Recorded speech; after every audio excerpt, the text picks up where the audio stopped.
اور وہ آدمی جو ساری عمر اپنے باپ سے پیسے لیتا رہا ہے، جس وقت ابو کا ہاتھ ایسے ہوگا نا، میں زندہ نہیں بچوں گا کہ میرے سامنے میرے باپ کا ہاتھ پھیلا ہوا ہے۔ میں بیٹھے تھے، وہ اپنے سامنے بیٹھی ہوئی تھیں، تو میری ایک ہی بہن پاکستان میں ہے، اس کے تینوں بچے بھی آئے ہوئے تھے، وہ بھی آئی ہوئی تھی۔ تو ادھر صوفہ رکھا تھا تو اس پہ میں بیٹھا تھا، 2 لوگوں کا صوفہ تھا، ہے وہ، تو والد صاحب برابر میں بیٹھے تھے۔ تو سب لوگ باتیں کر رہے تھے، تو میں نے کچھ 2-4 پیسے نکال کر کے والد صاحب کو ویسے ہی پیش کر دیے۔ تو میں نے عین اس موقع پر یہ کیا کہ جب میں سمجھا کہ کوئی نہیں دیکھ رہا ہے، ٹھیک ہے، سب اپنے اپنے گپ میں لگے ہوئے ہیں، کوئی نہیں دیکھ رہا ہے، تو میں نے اس موقع سے فائدہ اٹھا کے جلدی سے چھپا کے ابو کو،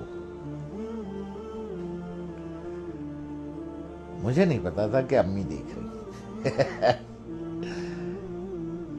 تو انہوں نے بڑے زور سے کہا، دوبارہ دو،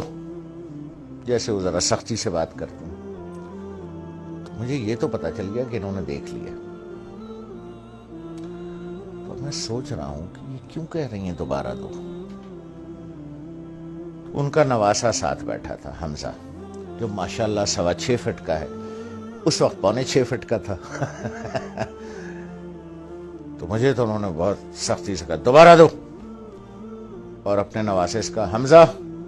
دیکھو ماموں نانا کو کیسے پیسے دے رہے ہیں۔ تو میں نے دوبارہ دے دیے، تو والدہ نے کہا کہ اب اسے بتاؤ کہ تم نے ایسے کیوں دیے۔ میں نے کہا دیکھو بھائی حمزہ میاں، یہ میرے والد صاحب ہیں، میں ساری عمر ان کے ہاتھ سے پیسے لیتا رہا۔ میں نے کہا حمزہ میاں، جس وقت ابو کا ہاتھ ایسے ہوگا نا، تو میں تو مر جاؤں گا، میں زندہ نہیں بچوں گا کہ میرے سامنے میرے باپ کا ہاتھ پھیلا ہوا ہے، اس لیے بیٹا میں ایسے دیتا ہوں یہاں رکھ کے کہ والد صاحب یہاں سے اٹھا لیں، انہیں میرے سامنے ہاتھ نہ پھیلانا پڑے۔ جس طرح سے پرانے وقتوں میں بادشاہوں کو نظر اور نیاز دی جاتی تھی نا، یوں کر کے، اور بادشاہ اگر قبول کر لے، اٹھا لے، تو وہ نیاز قبول ہو جاتی تھی۔ جیسے آج بھی مزاروں پر ادھر ادھر پیروں کو ایسے کر کے نظر دی جاتی ہے، پیر صاحب ہاتھ لگا دیتے ہیں یا کبھی کبھی اٹھا بھی لیتے ہیں، تو سمجھیے وہ نظر اور وہ نیاز قبول ہو گئی۔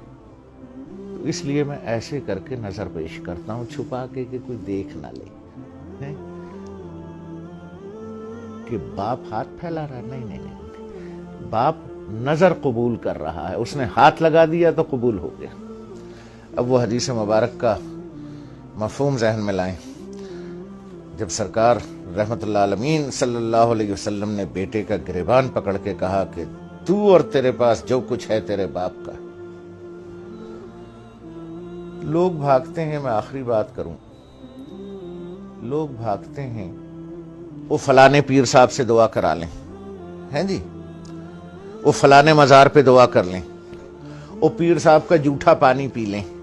ہیں جی، وہ پیر صاحب کی جوتیاں اٹھا لیں، بخشے جائیں گے، ثواب ملے گا۔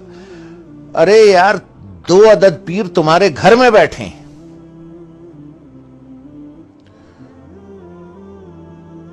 ایک عورت ایک مرد، 2 پیر تمہارے گھر میں بیٹھے ہیں، یار جا کے ان کی جوتیاں سیدھی کر، ان کا جھوٹا پانی پی، ان کے پیر دبا، پیر صاحب کے بجائے باپ کو نظر اور نیاز پیش کر، جا کے ابا کے جوتے پالش کر، ماں کی چپلیں سیدھی کر کے رکھ۔ 2 پیر گھر میں بیٹھے ہیں، ان کو چھوڑ کے اللہ کو ڈھونڈنے کہیں اور جاتے ہو، شرم نہیں آتی؟